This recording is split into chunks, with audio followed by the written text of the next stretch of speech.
నమస్తే అండి అందరికీ. ఈరోజు ఫ్రైడే మార్నింగ్ 5-9 ఎలా బిజీగా వెళ్తుంది అన్నది షూట్ చేశాము. సో, యాజ్ యూజువల్‌గా ఫ్రైడే అన్నది కొంచెం ఎర్లీగానే స్టార్ట్ అవుతుంది. మిగిలిన డేస్‌తో కంపేర్ చేస్తే.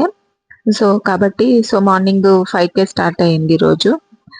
లేవంగానే ఫ్రెష్ అయ్యేసి ఇంకా పూలు తెంపుకుందాం అనేసని వెళ్ళాను. సెంటు మల్లె ఎక్కువ పూసింది. సెంటు రోజా ఎక్కువ పూసింది. మందారాలయితే తక్కువే పూస్తున్నాయి ఈ మధ్య. రోసెస్ అయితే కొంచెం బానే పూస్తుంది. ఇంకా సన్నజాజులు కొన్ని పూసాయి. ఈ సన్నజాజులు యాక్చువల్‌గా అయితే బిఫోర్ డే కోసేస్తాం మామూలుగా. కానీ ఇప్పుడు ఒక 2-3 డేస్‌గా అసలు ఎండలకి డ్యూటీ నుంచి వచ్చే కొద్దికి చాలా టైర్డ్ అయిపోతున్నాను. కాబట్టి ఈవినింగ్ అసలు చెట్ల సైడే వెళ్ళట్లేదు. బాగా విడిగిపోతున్నాయి. నెక్స్ట్ డే మార్నింగ్ కొంచెం తొందరగా రెడీ అయ్యేసి పూలన్నది తెంపుకుంటున్నాను. కాబట్టి సన్నజాజులు కొన్ని విడిగుంటే వాటిని ఎర్ర కాకడాలు కొన్ని విడిగాయి. వాటిని తెంపుకున్నాను. దాన్నయితే కొంచెం మాల కట్టి దేవుడికి పెట్టొచ్చు. ఆర్ ఎల్స్ నేను పెట్టుకోవచ్చు అన్న దీంతో సన్నజాజులయితే తెంపుకున్నాము. దాంతో పాటు ఇంకా పూజ స్టార్ట్ చేద్దాం అనేసని. ఎందుకంటే మా హస్బెండ్ ఈరోజు క్యాంప్ ఉందని తొందరగా వెళ్ళాలనుకున్నారు. కాబట్టి పూజ తొందరగా చేసుకుంటాను. ఎందుకంటే ఆయన వెళ్ళిన తర్వాత పూజ చేస్తే బాగోదు. అలా చేయకూడదంటారు. కాబట్టి ముందుగానే ఆయన స్టార్ట్ అవ్వకముందే పూజ అన్నది కంప్లీట్ చేసుకున్నాను.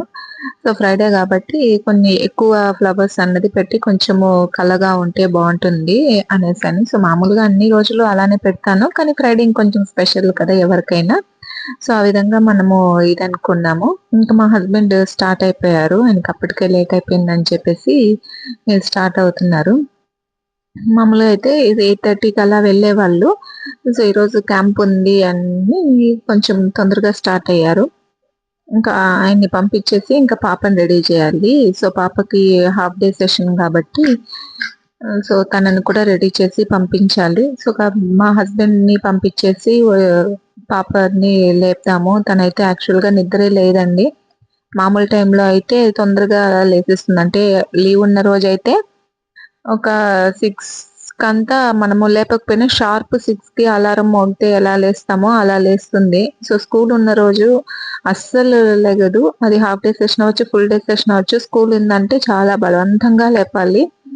ఇక్కడ చూసుకున్నట్లయితే మా హస్బెండ్‌ని పంపించేసాను. ఆయన స్టార్ట్ అయిపోయారు. ఇంకా పాప పని. ఒక్కొక్కరినిగా మనము రెడీ చేసి పంపించేసి ఇంక నేను రెడీ అయ్యి వెళ్ళాలి. ఇంకా తర్వాత పాలాయనొచ్చారు. పాలతను ఏమంటే మేము ఇంటికే పాలు వేయించుకుంటాము. ప్యాకెట్ పాలైతే యూజ్ చేయము. ఇది కూడా మరీ అంత పర్ఫెక్ట్‌గా ఉండదు. అడల్టరేషన్ అనేది జరుగుతుంది. కొంచెం నీళ్ళగానే ఉంటుంది. కానీ బెటర్ కంపారిటివ్‌లీ ప్యాకెట్ పాల కన్నా ఇది బెటర్ అనిపిచ్చింది. అందుకని పాలు వేయించుకుంటాన్నాము. ఇంకా పాప లేవంగానే పాలు కాంచిచ్చేస్తే పాలు తాగుతుంది అని చెప్పేసి పాలు పెట్టేస్తున్నాను. ఎందుకంటే ఇప్పుడు హాఫ్ డే సెషన్ కాబట్టి ఆటో తొందరగా వచ్చేస్తుంది. ఆటో తొందరగా రావడం వల్ల తనేమంటే పాలు తాగేసి టిఫిన్ తినట్లేదు ఇప్పుడు. అసల హాఫ్ డే సెషన్ స్టార్ట్ అయ్యి నియర్లీ 15 డేస్ అవుతుంది. 15 డేస్‌లో అసలు ఏ రోజు తను ఇంట్లో టిఫిన్ చేయలేదు. బా ఆటోలోనే ఎక్కి కూర్చొని తినేస్తుంది. ఇంకా గుమ్మడికాయ ఒకటి నిన్న మా హస్బెండ్‌కి ఫార్మర్ ఎవరో ఇచ్చారంట. అది పగలగొట్టడం నా వల్ల అయితే అవ్వలేదు. ట్రై చేసాము. చాలా ట్రై చేసిన తర్వాత పగిలింది. ఈరోజు గుమ్మడికాయ ఫ్రై చేద్దాము. ఫ్రెష్‌గా ఉంటుంది. అంటే నిన్న ఇచ్చింది గదా! ఈరోజు చేస్తే కొంచెం ఫ్రెష్‌గా ఉంటుందని చెప్పేసి స్టార్ట్ చేసాము. గుమ్మడికాయ ఫ్రై చేద్దామని. లాస్ట్‌కి ఎట్టో ఒకట్లా ఇద్దరం చేరి దాన్ని పగలగొట్టేసాము. ఇంకా వెళ్లి పాపని లేపుదామని చెప్పేసి చాలా సేపటి నుంచి ట్రై చేసి తను లేసి రెడీ అవ్వంగానే ఇంకా అప్పటికే ఆటో వచ్చేసింది. ఇంకా ఆటోకి తను టిఫిన్ చేయలేదు. నేను మీకు ఆల్రెడీ చెప్పాను కదా! క్యారియర్ చేతిలో పట్టుకొని చూడండి టిఫిన్ చేయడానికి. అంటే రోజు క్యారియర్‌లో ఇచ్చేస్తే ఇంకా ఆటోలో వెళ్తూ తినేస్తా ఉంది. లేదసలు మొండిది. ఎంత లేపినా గాని లేదు. తొందరగా లేసినా గాని అటు ఇటు టైం వేస్ట్ చేసేసి అప్పటికి ఆటో వచ్చేలాగా చేసుకునేస్తుంది. అద్దం ముందు నిల్చుందంటే డాన్స్ చేయడానికే సరిపోతుంది. అక్కడే టైం వేస్ట్ చేస్తుంది. ఇంకా ఆ పిల్లని పంపించేసిన తర్వాత ఇంకా నేను రెడీ అయ్యాను.